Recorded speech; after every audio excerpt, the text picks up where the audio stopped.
الحمد لله وحده لا مثل له ولا مثال له لا والد له ولا ولد له أزلي أبدي أحدي صمدي فردي فريدي ديمومي لا أول له ولا آخر له لا ظاهر له ولا باطن له ثم نشهد أن لا إله إلا الله وحده لا شريك له ونشهد أن سيدنا ومولانا محمدا عبده ورسوله وبارك وسلم تسليما كثيرا كثيرا وقال الله تعالى وما خلقت الجن والإنس إلا ليعبدون وقال النبي صلى الله عليه وسلم كن في الدنيا كأنك غريب أو عابر سبيل أو كما قال النبي صلی اللہ علیہ وسلم۔ اس سوچ میں لب خشک ہوئے، اس خوف سے چہرے زرد ہوئے، گر حق پہ مٹے تو جنت ہے اور یوں ہی مرے تو کیا ہوگا۔ اے طاغوت زمانہ ان پر بھی ایک آدھ ستم ہو ہلکا سا، کچھ لوگ ابھی تک ساحل پر امن کا پرچم تھامے ہیں۔ اے مولا بنا دے ہم کو تو راہ حق کا شہدائی، عزت دے اس ذلت سے یا جوش شہیدہ ہم کو دے۔ درود شریف پڑھ لیں۔ اللہم صلی علی محمد النبی الامی وعلی آلہ وسلم تسلیما۔ معزز سامعین کرام اور موقر مہمانان اعزام، اللہ رب العزت کا بے انتہا احسان اور فضل ہوا کہ اللہ نے ہم تمام کو جمعہ کی نماز پڑھنے کے لیے مسجد کے اندر اکٹھا ہونے کی توفیق عطا فرمائی۔ ہم اور آپ اس دنیا کے اندر جو آئے ہیں، ہمارا جو مال ہے، ہماری جو اولاد ہے، ہماری جو پراپرٹی ہے، وہ سب ہمارا خود جو جسم ہے یہ ہمارا نہیں ہے۔ ہم اس کے مالک نہیں ہیں بلکہ ہم اس کے امین ہیں۔ مالک اس کو کہتے ہیں جس کے بس میں ہر چیز ہوتا ہے، وہ جیسے چاہے جس طریقے سے چاہے وہ اس کو اپناتا ہے، وہ اس کے اوپر لگتا ہے۔ اور امین کے اندر یہ فرق ہوتا ہے کہ امین وہ ہوتا ہے جس کے پاس کوئی چیز رکھی جائے، کوئی سامان رکھا جائے، کوئی پیسہ اور روپیہ ان کے پاس رکھ دیا جاوے تو رکھنے والا شخص جب دوبارہ لوٹ کر اس کے پاس آئے تو اس کو بعین ہی وہ سامان لوٹا دیا جائے۔ اسی کو امین کہتے ہیں کہ ہم نے آپ کے پاس 100 روپیہ رکھ دیا، آپ کے پاس کوئی سامان رکھ دیا، ہم کہیں چلے گئے یا ہم نہیں ہیں، ہم جب لوٹ کر آئیں گے تو اسی شکل میں اسی حیت کے اندر وہ سامان آپ اسے لوٹا دیں، اسے امین کہتے ہیں اور امانت دار کہتے ہیں۔ حدیث پاک کے اندر بڑی اس کی فضیلت آئی، اللہ کے نبی صلی اللہ علیہ وسلم نے حدیث پاک کے اندر بڑی فضیلت بتائی اس کے امین کے بارے میں۔ تو یہ جو جسم ہے، یہ جو مال ہے، اللہ تبارک و تعالیٰ نے ہمیں امانت کے طور پر دیا ہے۔ اللہ کے نبی صلی اللہ علیہ وسلم نے ارشاد فرمایا کہ اللہ تبارک و تعالیٰ ہر چیز کے بارے میں حساب کرے گا، ہر چیز کے بارے میں اللہ پوچھے گا۔ جب میدان محشر میں ہم اور آپ جمع ہوں گے تو اللہ ایک سوال اٹھائے گا، اللہ ایک سوال کرے گا وَعُمْرِكَ فِيمَا أَفْنَىٰ، اے لوگوں آج مجھے تم جواب دو، میں نے تمہیں جو یہ عمر دیا تھا، یہ جو زندگی دی تھی، میں نے ایک ایک لمحات جو تیرے لیے میسر کیا تھا، تیرے حق میں دیا تھا، وَعُمْرِكَ فِيمَا أَفْنَىٰ، آج اپنی عمر کے بارے میں مجھے بتاؤ کہ ابھرتی ہوئی عمر کے اندر پوری زندگی تم نے گوا دی، مجھے راضی کیا کہ نہیں کیا؟ میں نے تمہیں مال دیا تھا، اس مال کو میرے راستے میں خرچ کیا کہ نہیں کیا؟ میں نے تمہیں اولاد دی تھی، اس اولاد کو تم نے اچھے راستے پر ڈالا تھا کہ نہیں ڈالا تھا؟ فوراً اللہ دوسرا سوال اٹھائے گا، اس پر بس نہیں کرے گا، اللہ تعالیٰ پھر سوال اٹھائے گا کہ میں نے تمہیں جو جوانی و شبابی، حدیث پاک کے اندر شباب کا لفظ آتا ہے کہ اللہ جوانی کے بارے میں پوچھے گا۔ کتنا بڑا سوال ہے، عمر کے بارے میں تو پوچھ ہی لیا، لیکن اللہ جوانی کے بارے میں پوچھے گا کہ جوانی کے اندر انسان کے اندر قوت ہوتی ہے، انسان کے اندر طاقت ہوتی ہے، انسان کے پاس پیسہ ہوتا ہے، ایک گاڑی کمائی ہوتی ہے اور اتنی قوت ہوتی کہ وہ انفاق فی سبیل اللہ کر سکے، اللہ کے دین کے اوپر اپنے آپ کو کھپا سکے، اپنے پیسے کو لٹا سکے، تو اللہ سوال اٹھائے گا میں نے جو تمہیں جوانی دی تھی اسے تم نے کہاں کمایا؟ تو میں بتا رہا تھا کہ یہ جو اللہ نے ہمیں مال کا، اپنی جان کا امین بنایا، مالک نہیں بنایا، ہم جیسے چاہیں تصرف کرنا ہے، جیسے چاہیں استعمال اپنے آپ کو کرنا ہے، اللہ تعالیٰ اس کی اجازت قطعاً ہمیں نہیں دیتا۔ ایک شخص تھا، بڑا ہی فقیر تھا، ان کے پاس کچھ نہیں تھا، فٹ پاتھ پہ سوتا تھا، پورے دن ان کا یہ مشغلہ تھا کہ پورے دن مانگنا ہے اور رات میں جا کے فقیر کو کیا ہے، اس کی زندگی ایک فقیر ہے فٹ پاتھ پہ، ان کو اتنی آرام سے نیند آتی ہے، ہمیں اور آپ کو بڑے بڑے مکان میں نیند نہیں آئے گی۔ اگر زیادہ پیسہ ہو گیا تو جب تک آپ نیند کی گولی یا کیپسول نہیں کھائیں گے تب تک نیند لوگوں کو آتی نہیں ہے، لیکن فقیر کی زندگی کیا ہے؟ تو وہ شخص بہت بڑا فقیر تھا، بھکاری تھا، پورے دن ان کا مشغلہ ہی یہی تھا۔ ایک بہت بڑے سیٹ تھے، مالدار لوگ تھے، مالدار آدمی تھے، ان کے پاس ان کے دروازے پر گیا، دستک دیا، باہر نکلے تو دیکھا بڑے پریشان ہیں، بوسیدہ کپڑا پہنے ہوا ہے، کپڑا پھٹا ہوا ہے اور طرح طرح کی پریشانی ان کے اوپر مسلط کر دی گئی ہے۔ تو آج کے لوگ نہیں ہے کہ اگر کوئی چلا جائے مانگنے کے لیے غصہ ہوتے تو اسے مار دیتے ہیں، بھگا دیتے ہیں، ڈانٹ دیتے ہیں۔ اللہ تبارک و تعالیٰ نے بڑی سختی سے منع فرمایا کہ قرآن کریم کے اندر سورہ زحا کے اندر ہے کہ جو فقیر مانگنے کے لیے جائے اسے جھڑکا مت کرو، ان کے ساتھ اگر ہو سکے تو دے دو، ورنہ ان سے ایسی بات کہہ دو کہ ابھی نہیں ہے، آپ دوبارہ لوٹ کر آئیں گے تو میں آپ کو دوں گا، لیکن اسے جھڑکا مت کرو، اسے ڈانٹا مت کرو۔ تو اس سے بھی غصہ آیا، پہلے کے لوگ تو بڑے اچھے ہوتے تھے، اس نے کہا کہ چلو میرے پاس ایک کار ہے، پہلے کہا کہ یہ کپڑا لو، غسل خانے کے اندر جاؤ، غسل کرو، اور جو یہ کپڑا پہنے ہوئے جو پھٹا کپڑا ہے اسے بدلو اور اچھے کپڑے کے اندر تم اپنے آپ کو بدل کر پھر آؤ۔ وہ آدمی گیا، وہ فقیر گیا، درویش تھا، تو وہ دوبارہ غسل کر کے جب اس مالدار کے پاس، سیٹھ صاحب کے پاس آیا تو سیٹھ صاحب نے پیسے کی گدی اس کے پاس تھما دی اور اپنا 4 ویلر کا چابی اس کے ہاتھ میں دے دیا کہ جاؤ، جیسے میں عیش اور موج کر رہا ہوں تم بھی جاؤ، آرام سے رہو، زندگی گزارو۔ اب وہ گاؤں کے اندر گیا، شہر کے اندر جا رہا ہے، بڑے بڑے لوگ ان سے ملاقات کر رہے ہیں، تو پہلے جو فقیر تھا جن کے ساتھ وہ گھما کرتا تھا، خود وہ فقیر اس وقت تھا، لیکن سیٹ کے دینے کی وجہ سے ان کے حالات سدھر گئے تھے، تو ان کے پاس جاتا تو کہتا تم بھیک مانگ رہے ہو، دیکھو ہم کتنے آرام سے گزر رہے ہیں۔ اور اس مالک کے پاس جس نے وہ مال دیا تھا، جب وہ اس مالک کے پاس جاتا تو تکبر کے طور پر اپنے ڈالر کو سیدھا کرتا، ایسے ٹیڑھا کرتا، کبھی سیدھا کرتا کبھی ٹیڑھا کرتا اور اکڑ کر چلتا تھا۔ آج جیسے ہمارے حالات ہو چکے ہیں، اگر ہمارے پاس کچھ نہیں ہے تو اللہ سے مانگنے کے لیے جاتے ہیں، اللہ کے در میں جاتے ہیں، لیکن جب اللہ روپیہ دے دیتا ہے، اللہ قوت اور طاقت اور شان و شوکت بڑھا دیتا ہے تو ہم اللہ کو بھول بیٹھتے ہیں اور یہ بھی بھول جاتے ہیں کہ ہمیں پیدا کرنے والا کون ہے۔ تو شخص جب اس سیٹھ صاحب کے پاس، اس مالدار کے پاس جب وہ گیا تو بڑا ان کے اندر تکبر، گھمنڈ ہر اعتبار سے بڑھ چکا تھا، تو سیٹھ جی نے ایک دن اسے بلایا اور کہا کہ غسل خانے کے اندر جا، غسل کرنا یا نہ کرنا، لیکن پھٹا ہوا کپڑا جو پہلے تمہارا تھا وہ کپڑا وہاں رکھا ہوا ہے، وہ کپڑا پہننا، میرے کپڑے اتار دو، اور یہ جو گاڑی ہے اسے دروازے پہ لگا دو، چابی مجھے تھما دو، اور جو روپیہ میں نے دیا تھا وہ مجھے دے دو، اور جس حالت میں تم تھے اسی حالت کے اندر دوبارہ لوٹ جاؤ۔ تو میرے دوستوں، میں بتانا یہ چاہ رہا تھا کہ ہم لوگ اپنے جان کے امین ہیں، مالک نہیں ہیں۔ ہم اپنی جان کے، اللہ نے ہمیں جو قوت دی ہے، ہمیں جو مال دیا ہے، اللہ تعالیٰ امانت کے طور پہ دیا ہے کہ میں تمہیں جو ہر چیز دے رہا ہوں تم صرف اس کے امین ہو، تم اس کے مالک نہیں ہو سکتے۔ تو اللہ تبارک و تعالیٰ نے مال دے کر کے ہمیں یہ سبق دیا۔ آج جو حالات بنے ہوئے ہیں ملک کے اندر، انگریز جب ہندوستان کے اندر آیا تھا تو وہ حالات ویسے ہی بنے ہوئے تھے۔ آج انگریز کے دور سے بھی، انگریز کے زمانے کے اندر جو مسلمانوں کے حالات تھے اس سے بھی بدتر حالات آج ہم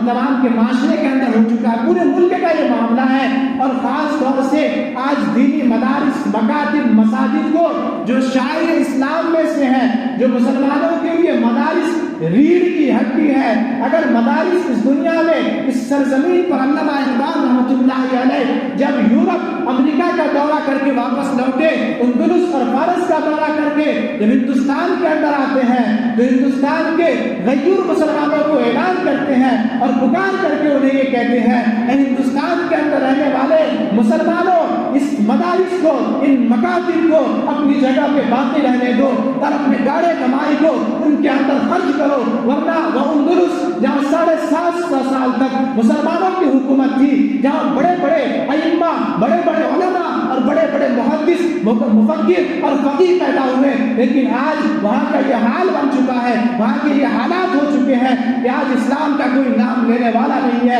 اگر اس مدارس کو، اگر اس مساجد کو، اگر مکاتب کو اگر تم اپنی ریڑھ کی ہڈی نہیں سمجھو گے، اپنے گاڑے کمائی کو اس کے اندر نہیں لگاؤ گے، تو وقت آئے گا کہ ہندوستان کے فرقہ پرست طاقتیں، ہندوستان کے جو نفرت کو بانٹنے والے لوگ ہیں، جو تشدد کو پھیلانے والے لوگ ہیں، جن کا نشانہ سب سے پہلے یہی تھا کہ انگریز کا بھی نشانہ سب سے پہلے یہی تھا کہ مسلمان کے اندر سے مدارس کو ختم کرو اور ان کے اندر علماء کو ختم کرو، پھر حکومت ہو سکتی ہے۔ آج بھی اس حکومت کی پالیسی اور ان کا ایجنڈا یہی ہے، تو ہمیں ضرورت ہے کہ مدارس کو مستحکم کریں۔ قرآن کریم کے اندر ہر جگہ اللہ تبارک و تعالیٰ نے انفاق فی سبیل اللہ کی بڑی فضیلت بیان فرمائی ہے۔ قرآن کہتا ہے من ذا الذی یقرض اللہ قرضا حسنا فیضاعف له اضعافا کثیرا، کون ایسا شخص ہے جو اللہ کو قرض حسنا دے؟ اللہ ہمارا محتاج ہے، ہم اللہ کو کھلائیں گے نعوذ باللہ تو اللہ کھائے گا؟ کیا مراد ہے؟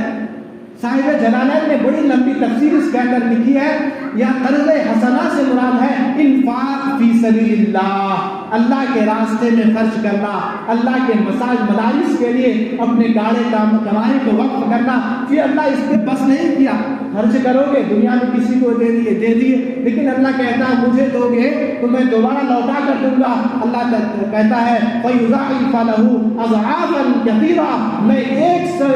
سے 700 گنا تک بڑھا کر تمہیں دوں گا۔ صاحب جلالین نے ایک واقعہ لکھا ہے، اللہ کے نبی صلی اللہ علیہ وسلم نے صحابہ کے مجمع میں جب اس آیت کو پڑھ کر صحابہ کو سنایا، صحابہ جب یہ آیت سنے، اللہ کے نبی صلی اللہ علیہ وسلم نے فرمایا کہ تم جب اللہ کو قرض حسنہ دو گے تو اللہ تعالیٰ اسے بڑھا دے گا۔ ایک صحابی ہے حضرت ابو طلحہ رضی اللہ تعالی عنہ، تو اس نے اللہ کے نبی سے پوچھا یا رسول اللہ، ہم جو اللہ کے راستے میں خرچ کریں گے تو کیا ملے گا؟ حدیث پاک کے اندر بھی ہے، آپ جا کے ترمذی جلد ثانی کے اندر بڑی فضیلت بیان، کتاب الزہد ایک بابی صاحب ترمذی نے قائم کر دیا ہے، بڑی فضیلت بیان کی گئی ہے کہ یہ خرچ کریں گے تو اللہ تعالیٰ 700 گنا تک بڑھا کر اجر دے دے گا۔ تو اس صحابی کے پاس بہت بڑا باغ تھا کھجور کا،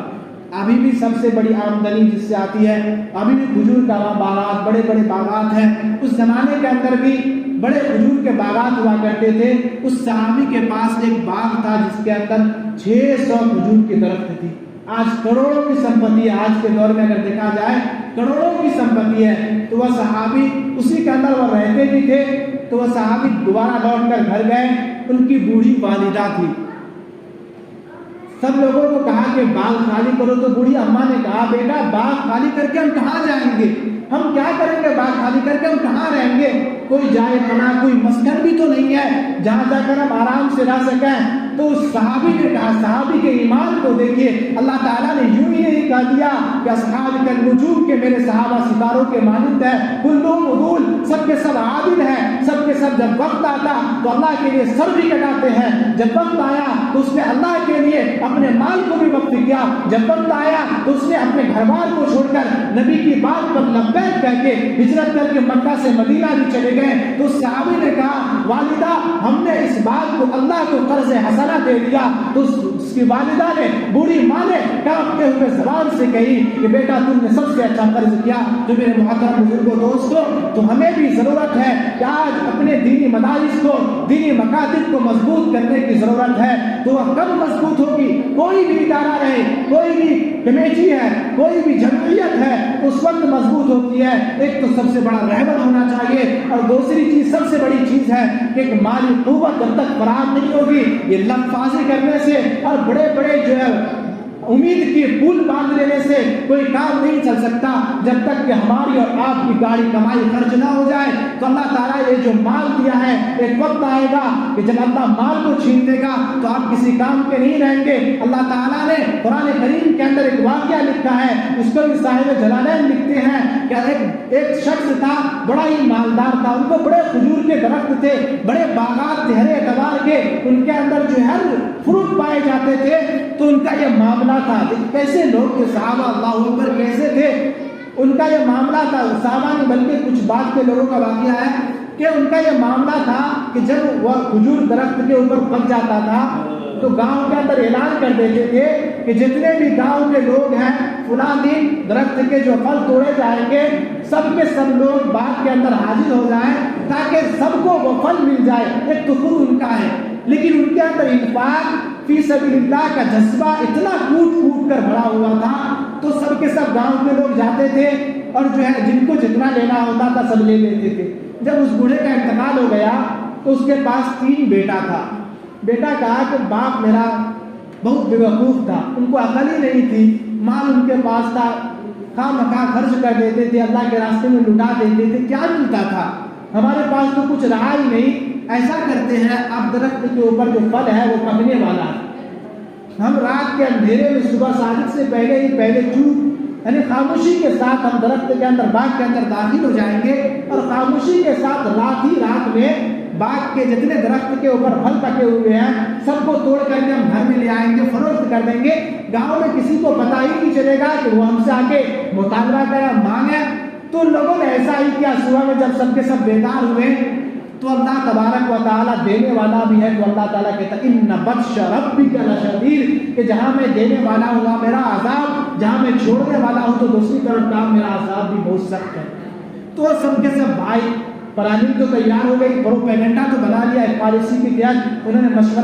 مشورہ طے پا لیا کہ فلاں وقت جانا ہے، فلاں چیز کرنا ہے. تو سب کے سب صبح صادق سے پہلے بیدار ہوئے اور باغ کے اندر داخل ہو گئے. تینوں کے تینوں بھائی گاؤں کے چاروں طرف گھوم کر باغ کے پاس جا رہے ہیں، لیکن باغ کو پا ہی نہیں رہے. دیکھ رہے وہاں کھنڈلات کے اندر تبدیل ہو چکا ہے، نہ کوئی درخت ہے، نہ کوئی شاخ ہے، نہ کوئی ٹہنی ہے، نہ کوئی پھل ہے. پورا کا پورا باغ تہو بالا ہو چکا ہے، کچھ بھی باغ کے اندر باقی نہیں ہے. اللہ پورے باغ کو کھنڈلات کی جگہ کھنڈلات کی شکل میں تبدل اور تغیر کر دیتے ہیں. تینوں کا تینوں بھائی چاروں طرف گاؤں کے گھومتے ہوئے باغ کے پاس جاتا ہے، لیکن باغ دکھائی نہیں دیتا ہے، جس کو نابود ہو چکا ہے، کوئی نام و نشان نہیں ہے.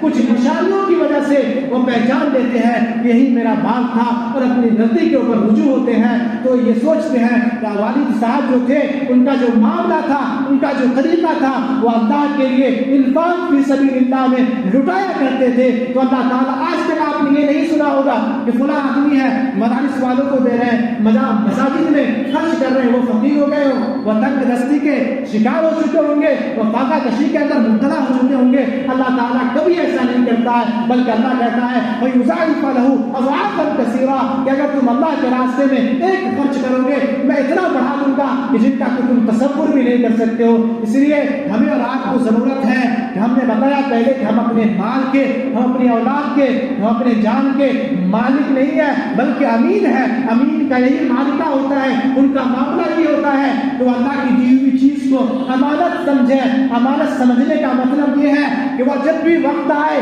دین کے لیے، ایمان کے لیے، تو ان کے اپنے آپ کو ان کے لیے لٹا دیں. تو آپ کا ادارہ پورے ہندوستان کے اندر معروف اور اہمیت سمجھنے کی ضرورت ہے. اللہ کے نبی صلی اللہ علیہ وسلم نے مسجد نبوی کے سامنے جو صفہ بنایا تھا جہاں صحابہ 70 یا 80 صحابہ کرام پڑھا کرتے تھے، مدرسہ تھا وہ، تو مسجد نبوی سے ایک ہاتھ اوپر اٹھا ہوا تھا.